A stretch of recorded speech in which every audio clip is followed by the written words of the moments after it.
মোগল সম্রাটদের ভিতরে বিলাসী সম্রাট হিসেবে পরিচিতি লাভ করেছিলেন সম্রাট শাহজাহান। বিলাসী সম্রাট। বিলাসী কি হিসেবে বলেন তো? তাজমহল একটা বানাইছে, ওইটা বানাতে গিয়ে সাদা পাথর দিয়ে তাজমহল এটা বানাতে গিয়ে রাষ্ট্রের কোষাগার প্রায় শূন্য হয়ে গিয়েছিল। আবার নিয়ত করছিল কালা পাথর দিয়ে আরেকটা বানাবে, তো গোটা রাষ্ট্র ফকির হয়ে যেত। তো ওই ফকির হওয়ার হাত থেকে রাষ্ট্রকে উদ্ধার করেছে হলো আওরঙ্গজেব আলমগীর। দেশটাকে ফতুর হইতে দেয় না, তলাবিহীন ঝুড়ি হইতে দেয় না। আব্বা আপনার সব চাওয়া পুরা করা যায় না, অসম্ভব, এটা রাষ্ট্রের টাকায় করা যায় না। এর ছেলে ছিলেন আওরঙ্গজেব আলমগীর। শাহজাহান তার 4 ছেলের ভিতরে এটা সবচেয়ে মেধাবী ছিল এবং বুদ্ধিমান ছিল। সবগুলাকেই মোটামুটি মক্তবে টক্তবে পড়িয়েছে, কিন্তু কোরআনে হাফেজ বানানোর জন্য সবচেয়ে মেধাবী, সবচেয়ে ভালো যেটা, একটা ইশারা দিলে 3টা বুঝে, ইঙ্গিত দেওয়ার সাথে সাথে বাকি সবটুকু বুঝে ফেলে, এত বুদ্ধিমান। থাকে না কিছু বাচ্চা, থাকে না ইঙ্গিত দেওয়ার আগেই সে বুঝে ফেলে। আর কিছু বাচ্চা আছে গুতাইলেও বুঝবার চায় না। সম্রাট আওরঙ্গজেব আলমগীর তখন তো সম্রাট হন নাই। অনেক বাচ্চা আছে না, দেখবেন বাপ কিছু কওয়ার আগে সে বুঝে লাই কি কই তুই, আছে না নাই? সবার বুঝ বুদ্ধি তো একরকম হয় না। তো শাহজাহান তখন বাদশা না, শাহজাহান তখন ক্রাউন প্রিন্স, যুবরাজ। তখনও শাহজাহানের আব্বা বাদশাহ জাহাঙ্গীর, সম্রাট জাহাঙ্গীর জীবিত, শেষ বয়সে আছে। বাস জাহাঙ্গীর মারা গেলেই কি হবে? শাহজাহান সম্রাট হবে, ভারতবর্ষের সম্রাট। বিশাল ব্যাপার সেবা। তো ক্রাউন প্রিন্সের 4 ছেলে,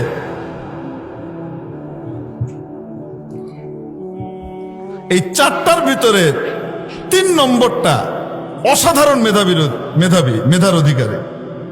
এটার নাম ছিল আওরঙ্গজেব। তো এইটাকে হাফেজ বানাইতে দিয়েছে।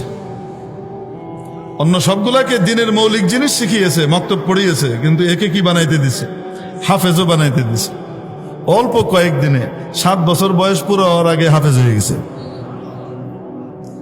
হাফেজ হয়ে এসে শেষ সবক যেদিন শোনায় আসছে, এসে আব্বাকে বলতেছে, আব্বা, আব্বাকে শাহজাহান, যুবরাজ শাহজাহান এসে বলছে, আব্বা আজকে আমি লাস্ট সবক শুনিয়ে এসছি, আজকে আমি হাফেজ হয়ে গেছি আব্বা। তো শাহজাহান কোলে তুলে নিয়ে, 7 বছরের বাচ্চারা ওজন কটুক হয়, কোলে তুলে নিয়ে চুমুতে একদম গাল টাল ভরে দিছে, আদর করে বুকে জড়িয়ে বলছেন, যাও বাবা দাদাজানকে সংবাদটা দিয়ে আসো। স্বাভাবিকভাবে দাদাজান খুশি হবে না? খুশি হবে। দৌড় দিয়ে গেছে, গিয়ে দাদাজানকে, দাদাজান দাদাজান, দাদাজান তো দরবার চালাইতেছে,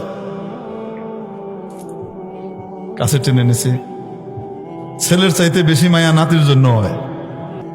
তো এখন জাহাঙ্গীরের সামনে যখন কে গেছে, নাতি আওরঙ্গজেব গেছেন সংবাদ শোনাইতে, সুসংবাদ যে হাফেজ হয়ে গেছি। দৌড় দিয়ে গিয়ে যখন কাছে গেছেন, আল্লাহু আকবার, সংবাদ শোনাইছেন। বাদশাহ তো খুব খুশি ছিলেন, দাদাজান আজকে আমি লাস্ট সবকটা শুনিয়ে এসেছি, শেষ সবক শুনিয়ে এসেছি, হাফেজ হয়েছি। বাদশাহ জাহাঙ্গীরের চেহারা মলিন হয়ে গেল, কালো হয়ে গেল। না নাতিকে ডেকে খুব বিশেষ আদর করলেন, না কোনো খেলাত বা পুরস্কার দিলেন, না বিশেষভাবে কোনো তাকে আদর আপ্যায়ন করলেন। উনি চুপ করে বসে থাকলেন। মনে হলো যেন বাদশাহ নাখোশ হয়েছেন, খুশি হন নাই। তো যখন চলে গেছেন, আওরঙ্গজেবের খুব মন খারাপ হয়েছে। দাদাজান এইভাবে আমাকে কাছে টানার পরে, এই সংবাদটা শোনার পরে মন খারাপ হয়ে গেল। দাদাজান কি কোরআনের হাফেজ হয়েছে শুনে ওনার খারাপ লাগলো? এটা উনি পছন্দ করেন না, এটার দাম নাই। তো খুব মন খারাপ করে চলে আসছে। শাহজাহান জিজ্ঞেস করছে, দাদাজান কি বলছে? যখন এটা জিজ্ঞেস করছে, আওরঙ্গজেব কেঁদে ফেলছে। দাদাজানের এই আচরণ তো তার হৃদয়ের মধ্যে শেল সম বিদ্ধ হয়েছে, একেবারে কামানের গোলার মতো লেগেছে। তো শাহজাহানেরও খুব রাগ উঠছে।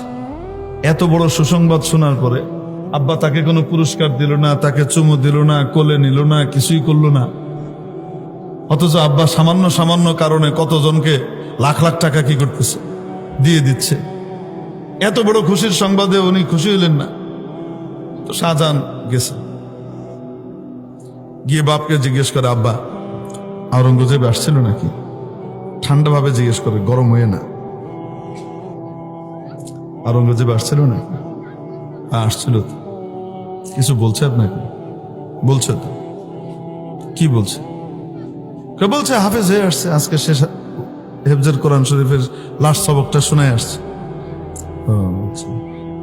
তো আপনি তাকে কোনো আদর করেন নাই, কোলে তোলেন নাই, বিশেষ কোনো পুরস্কার দেন নাই, শাবাশি দেন নাই, বাহবা দেন নাই, এটা কি ঠিক?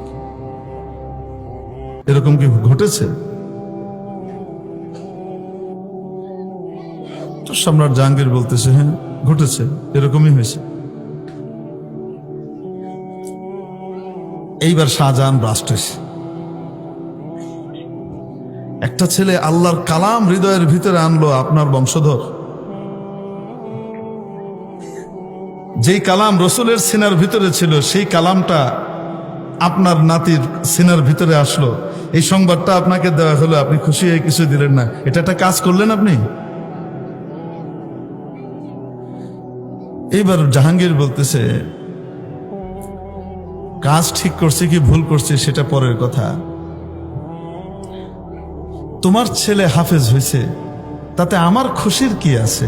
কিয়ামতের দিন নূরের মুকুটটা তো আমার মাথায় উঠবে না, তোমার মাথায় উঠবে। আমি তো একটা অপদার্থ জন্ম দিছি যে কিয়ামতের দিন আমার মাথায় নূরের মুকুটটা তুলে দেওয়ার মতো যোগ্য হইল না। গেছিল তো বাপকে শাসন করতে, মাথাটা নিচু করে চলে আসছে। যাই হোক, আসার কিছুদিন পরের কথা, বাদশাহ অসুস্থ হয়ে গেছেন। সবাই এসে দেখাশোনা করছে, দেখে যাচ্ছে। ডাক্তার সাহেবও বলে দিয়েছেন, এই যাত্রা মনে হয় বাদশাহ আর পার করবেন না, বাঁচবেন না। অতএব যার যা দেখাশোনার দেখে শুনে নাও। সবাই আসে, শাহজাহান আসে না। জাহাঙ্গীর খবর দেন, শাহজাহান নাই, শাহজাহান আসে না কেন? ওনারও তো গায়ে লাগে, উনিও তো সম্রাট, ছেলে হোক না কেন? বলতেছে না যে আসতে বলো? খবর নাই, শাহজাহান কি ভালো আছে? হ্যাঁ ভালো আছে। ও আসলো না, মানে খোঁজ পাঠাইতেছে, আব্বা আপনারা খুঁজতেছেন, সম্রাট আপনাকে খুঁজতেছে। শাহজাহান আসে না। এন্তেকালের যেদিন এন্তেকাল করেছেন বাদশাহ জাহাঙ্গীর, তার 2-3 দিন আগের কথা। শাহজাহান আসছেন, এসে দেখা করছেন, সালাম দিছেন। দীর্ঘদিন অসুস্থ, দেখতে আসে নাই, এখন আসছে, সালাম দিছে। বাদশাহ মুখ অন্যদিকে ফিরাই নিছে। শাহজাহান ওই দিক দিয়ে গিয়ে সালাম দিছে, সম্রাট চেহারা এই দিকে ফিরাই নিছে। এক পর্যায়ে রেগে গিয়ে বলতেছে, বাপের মুখ, মরা মুখ দেখলেই হইতো, জীবিত অবস্থায় দেখতে আসছিস কেন? সারা পৃথিবী আমাকে দেখতে আসলো, তুই আসলি না। তুই আসলি না আমাকে দেখতে, তোর রাজত্বই তো দরকার। আমি তাড়াতাড়ি মরলেই তো তুই রাজত্বটা পাস, আমি মরে যাবো খুব দ্রুতই, তুই রাজত্ব পাবি, যা। শাহজাহান কোনো উত্তর দেয় না। যখন বাবা রেগে টেগে এক পর্যায়ে থামলেন, ঠান্ডা হলেন, বেশ কিছুক্ষণ রাগারাগি করে তারপর বলতেছেন, আব্বা যান, আমার ভুল হয়েছে, আপনার কাছে আমি আসি নাই, কিন্তু কেন আসি নাই সেটার কারণটা আমি বর্ণনা করব, এরপর আপনি যে সাজা দেন আমি মাথা পেতে নেব। তো বলতেছে, আব্বা যান, সেদিন আপনি আমাকে আওরঙ্গজেবের হাফেজ হওয়ার ঘটনাকে কেন্দ্র করে অপদার্থ সন্তান বলেছিলেন। আমি হাফেজ হই নাই, আপনার মাথায় নূরের মুকুট উঠবে না। আব্বাজান, আপনার স্বাস্থ্যের অবনতি দেখে আমার ভয় হচ্ছিল, কখন না জানি আপনি চলে যান। সেদিন থেকে ফিরে এসে আমি কোরআন হেফজ করা শুরু করেছিলাম, দিনরাত পড়াশোনা করেছি, নাওয়া খাওয়া বাদ দিয়ে। এর মধ্যে আপনি অসুস্থ হয়েছেন। আমার আশঙ্কা হচ্ছিল হয়তো আমি আপনাকে সুসংবাদটা দিতে পারবো না জীবিত অবস্থায়, এজন্য সবকিছু বাদ দিয়ে আমি পড়াশোনায় ব্যস্ত ছিলাম, আসতে পারি নাই। আব্বা জান, আজকে আপনি সুসংবাদ নিতে পারেন। আজকে আপনার ছেলে শাহজাহান কোরআনের শেষ সবকটা শুনে আসছে। কিয়ামতের দিন নূরের মুকুট আপনার মাথায় উঠবে ইনশাআল্লাহ। তারা দুনিয়ার ভিতরে ডুবে থাকা সত্ত্বেও তাদের আখিরাত ভুলে নাই। আমাদের সামান্য দুনিয়ার মোহের হাতছানি আমাদেরকে আখিরাত থেকে দূরে সরিয়ে দেয়।